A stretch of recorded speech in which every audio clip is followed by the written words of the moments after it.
very happy with the first round. Presented good challenges and I'm happy with how masaya ako sa crowd, madami nanood. Maraming salamat sa support. Thank you. Thanks. Thank you. Thank you. Kagulat World, ang emotional outburst na puti na ang naging rallying cry ng mga Pilipino sa social media. Hindi dahil sa pagkatalo, kundi dahil sa matinding frustration sa kawalan ng live streaming sa pinakahihintay na laban ni Alex Ayala. Ngunit sa kabila ng media blackout, nakuha na ang balita. Panalo! Ginulantang ni Ayala ang Malaysia sa pamamagitan ng straight sets victory laban kay Xiaomi Leong, 6-3, 6-1, at opisyal ng pasok sa semifinals. Ang tagumpay na ito ay nangangahulugan na guaranteed na si Ayala ng kanyang ikalawang medalya sa SEA Games, isang bronze o mas mataas bilang individual athlete. Ang intensity ng laban ay WTA level sa kabila ng scoreline. Si Ayala ay nagpakita ng ruthless efficiency na inasahan ng lahat, mabilis na tinuldukan ang pag-asa ni Leong. Ang straight sets win na ito ay critical dahil nagbigay ito kay Ayala ng precious rest time para sa kanyang mixed doubles event at para sa semi-finals showdown. Ang emotional victory na ito ay nagpapaalala sa iconic moment ni Ayala sa Miami Open, kung saan nasigaw din niya ang parehong linyang iyon matapos ang isang historic win. Isang coincidence na nagbigay ng massive emotional connection sa mga fans. Ang conflict ngayon ay nag-iiba mula sa pressure tungo sa upgrading the color. Mayroon na siyang team bronze at guaranteed na singles bronze. Ang kanyang double gold ambition ay buhay na buhay at ang susunod na laban sa semifinals ang magiging pinakamabigat na hurdle bago ang finals. Ang kanyang joy at gratitude sa mga fans matapos ang laro, kasama ang pagbibigay ng autographs, ay nagpapakita na humble pa rin siya sa kabila ng kanyang elite status. Kailangan niyang manalo sa semifinals upang tuluyan ng makarating sa ginto at i-fulfill ang national hunger para sa singles gold. Ang tagumpay na ito ang ultimate proof na ang Grand Slam at WTA goals ni Ayala ay hindi ilusyon. Ito ay reality na may solid foundation ng mga panalo. Tuloy ang laban para sa semifinals at ang buong Pilipinas ay muling sisigaw umaasa sa kanyang next statement win. Ang historic na panalo ni Alex Ayala sa women's singles round of 16 laban kay Xiaomi Leong ng Malaysia sa score na 6-3, 6-1 ay hindi lang simpleng victory. Isa itong emotional explosion para sa buong bansa.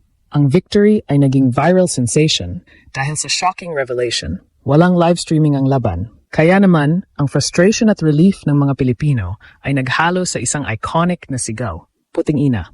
Isang emotional outburst na muling nagpaalala sa unforgettable moment noong nagwagi si Ayala sa Miami Open, kung saan nasigaw din niya ang parehong linya matapos ang isang career-defining win. Ang coincidence na ito ay nagpatibay sa narrative na si Ayala ay isang Pinay champion na may raw, unfiltered passion para sa tagumpay. Ang guaranteed na ikalawang medalya ang pinakamalaking takeaway ng laban. Matapos makamit ang Team Bronze, sinigurado na ni Ayala ang kanyang individual medal sa singles sa pagpasok pa lang niya sa semifinals. Sa format ng SEA Games, ang pag-abot sa semis ay nagbibigay na ng guaranteed na bronze o mas mataas, na nag-aalis ng lahat ng initial pressure na baka umuwi siyang walang individual hardware. Ang panalo ay nagbigay ng massive boost sa kanyang double gold ambition, na ngayon ay nagiging triple medal mission. Ang conflict ngayon ay purely tungkol sa upgrading ang kulay, mula bronze tungo sa ginto. Ang ruthless efficiency na ipinakita ni Ayala sa straight sets victory ay masterclass sa strategic tennis. Ang score na 6-3, 6-1 ay nagpapakita na consistent at dominant ang kanyang laro. Ang mabilis na pagkatalo kay Leong ay hindi lamang nagulantang ang Malaysia, kundi nagbigay din kay Ayala ng precious rest time. Ito ay critical para sa kanyang double gold ambition. Lalo na't sasabak pa siya sa mixed doubles kasama si Nino Alcantara sa isang araw. Ang minimal time na ginugol niya sa singles court ay magiging investment sa kanyang endurance at focus para sa susunod na high-stakes na laban. Ang joy na ipinamahagi ni Ayala sa mga fans, kasama ang autographs at thank you message niya, ay nagpapakita na nanatili siyang grounded at grateful sa kabila ng kanyang WTA level status. Ang kanyang tagumpay ay validation na ang lahat ng sacrifice at training sa international circuit ay worth it para sa national glory. Ngayon, ang focus ay nasa semifinals, ang huling hurdle bago ang finals, at ang pagkakataong i-convert ang guaranteed na bronze sa coveted na singles gold. Ang decisive victory ni Alex Ayala laban kay Shihomi Leong sa straight sets ay hindi lamang nagbigay ng access sa semifinals at guaranteed na ikalawang medalya. Ito ay isang masterclass sa energy management. Sa score na 6-3, 6-1, ipinakita ni Ayala na ruthless siya at may strategic vision na lampas sa kasalukuyang laban. Ang fast finish na ito ay critical dahil mayroon siyang triple medal mission. Ang team bronze, ang guaranteed singles bronze o mas mataas, at ang kanyang double gold ambition na kinabibilangan ng mixed doubles kasama si Nino Alcantara. Sa isang tournament na nag-i-schedule ng dalawang high-stakes na laban sa isang araw, ang physical preservation ang naging priority. Kung ang singles match ay humaba, mas madali siyang magiging biktima ng fatigue sa mixed doubles na siyang mag-o-open ng opportunity para sa upset. Ngunit dahil sa kanyang dominant play, nagbigay siya ng statement sa mga future opponents niya, lalo na sa semifinals, na handa siyang tapusin ang laban ng mabilis. Ito ang WTA power na kailangan niyang iparada sa Southeast Asia. Ang panalo niya kay Leong ay nagpapatunay na ang initial pressure ng singles campaign ay nasagot na. Ang guaranteed na singles medal ay nagbibigay kay Ala ng mental freedom para harapin ang semifinals ng may unshakable confidence. Hindi na siya naglalaro upang magbigay ng medalya. Naglalaro na siya upang i-upgrade ito. Ang conflict sa semifinals ay magiging fierce dahil haharapin niya ang isa sa mga top contender na seryosong humahamon sa kanyang claim sa singles gold. Ang next hurdle na ito ang magdedetermina kung ang kanyang WTA level skill ay superior talaga sa mga top level players sa rehiyon. Ang emotional high na hatid ng victory na sinundan ng viral na reaksyon ng putang-ina ng mga fans ay nagbigay ng additional morale boost. Alam ni Ala na sa bawat powerful serve niya, ang buong Pilipinas ay natutok kahit pa walang live stream.